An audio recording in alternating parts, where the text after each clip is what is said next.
Assalamualaikum warahmatullahi wabarakatuh. Selamat berjumpa kembali di channel YouTube Gapkin. Saya ingin menyapa kepada semua pemirsa yang ada di seluruh Indonesia.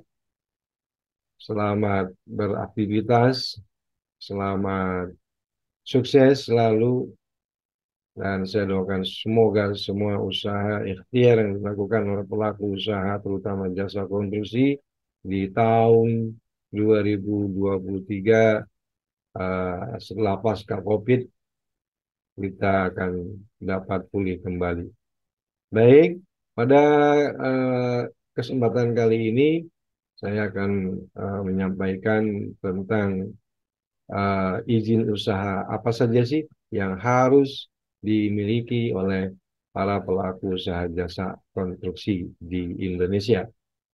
Setelah undang-undang atau peraturan yang menyangkut terkait dengan izin usaha jasa konstruksi itu dihapus dan digantikan dengan izin atau perizinan berbasis risiko atau OSS berbasis risiko. Nah, baik teman-teman, aspek legalitas pelaku usaha jasa konstruksi berdasarkan peraturan pemerintah PUPR nomor 8 tahun 2022 itu ya adalah satu SKK, yang kedua keanggotaan asosiasi, yang ketiga SBU konstruksi, dan yang keempat sertifikat standar. Nah, produk dari empat inilah yang merupakan eh, legalitas pelaku usaha jasa konstruksi. Nah, yang mana pemenuhan persyaratannya eh, ini dilakukan ya melalui lisensi. Nah, eh, baik apa itu SKK konstruksi? Nah, SKK konstruksi itu adalah sertifikat kompetensi kerja konstruksi yang selanjutnya disebut dengan SKK konstruksi. Ini adalah sebagai tanda bukti pengakuan kompetensi TKK atau tenaga kerja konstruksi. Nah, bentuknya bentuk sertifikat. Nah, kemudian tenaga kerja konstruksi yang selanjutnya disebut TKK itu adalah setiap orang yang memiliki keterampilan atau pengetahuan dan pengalaman dalam melaksanakan pekerjaan konstruksi yang dibuktikan dengan SKK konstruksi. Nah, eh, kemudian kualifikasi dari SKK konstruksi ini berjenjang ya, kecil jenjangnya 1 sampai 6, kemudian menengah jenjangnya 7 sampai 8, dan besar jenjangnya adalah 9 ya, jenjang 9. Nah, kemudian eh, di SKK ini kita mengenal juga jabatan kerja atau Jakber, ada PJBU, penanggung jawab badan usaha, PJTBU, penanggung jawab tenaga kerja badan usaha yang mengikat ke badan usaha, kemudian juga penanggung jawab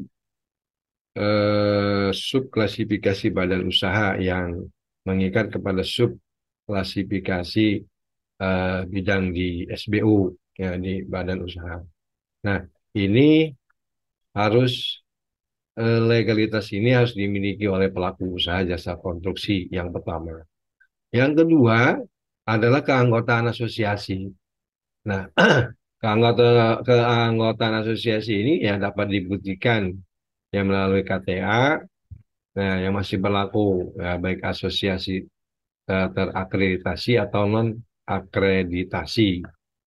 Nah, seperti itu. Ya, kemudian ini juga menjadi legalitas bagi pelaku usaha jasa konstruksi. Ya, kemudian SBU. Nah, SBU, sertifikat badan usaha konstruksi. Nah, sertifikat badan usaha yang selanjutnya disebut SBU ini adalah tanda bukti pengakuan terhadap klasifikasi dan kualifikasi atas kemampuan badan usaha jasa konstruksi, termasuk hasil penyetaraan kemampuan badan usaha jasa konstruksi asing. Jadi SBU di sini eh, dari klasifikasinya, kualifikasinya itu nanti dapat dilihat atau ditentukan dari kecil, menengah, dan besar. Nah, jenis daripada SBU konstruksi ini ada umum dan spesialis. Kemudian umum ini eh, mencakup kepada sub klasifikasi bangunan gedung dan klasifikasi bangunan sipil. Nah, spesialis ini selain dari kelas jenis umum, ada instalasi, ada mekanikal, eh, kemudian juga ada juga termasuk sub spesialis umum ya, spesialis umum artinya seperti pekerjaan persiapan lahan, eh, kemudian juga Pak clearing ya kalau sebelumnya itu ya galian. Nah itu nanti ada di sana. Kemudian untuk kemampuan keuangan yang bersifat umum ini, yang kecil ini per KBLI-nya 300 juta. Kalau menengah 2 miliar dan besar ini 10 miliar. Kemudian spesialis ini kekayaan bersihnya dia harus minimal ini 5 miliar per KBLI. Nah, ada juga yang tidak untuk kelas persiapan ya PB ini untuk yang apa namanya penyempurnaan bangunan atau PB ini apa hanya KB-nya kemakaian mesin itu sekitar 75 juta. Nah, sekitar 75 juta per KBLI.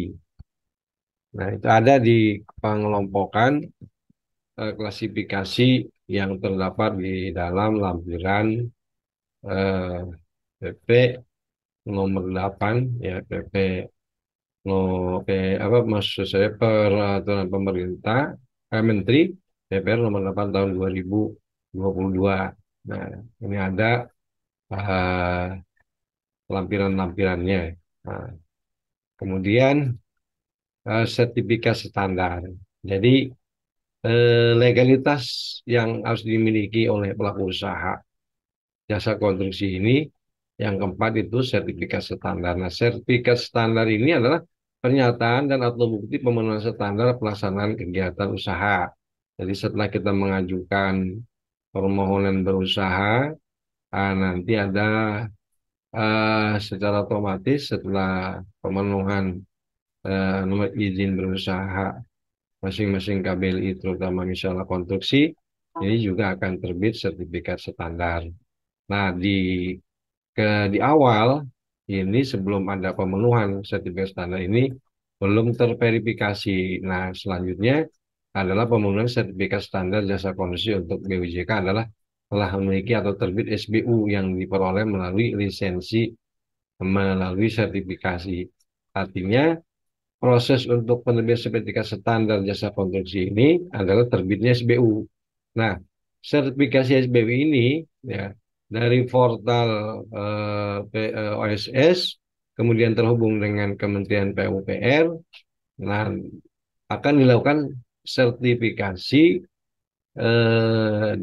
oleh eh, lembaga sertifikat badan usaha yang sudah terlisensi tentunya.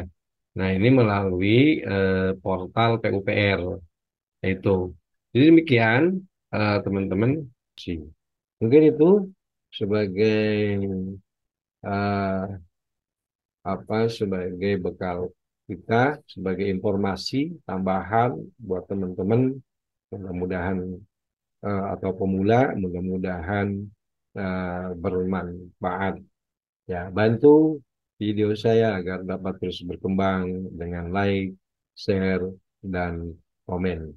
Bila butuh untuk konsultasi ataupun pengajuan SBU, eh, Gapkin, Asosiasi Gapkin, Gabungan Pengusaha Kontraktor Indonesia, siap membantu Anda. Terima kasih. Wallahu muwaffiq ila aqwamit thoriq. Assalamualaikum warahmatullahi wabarakatuh.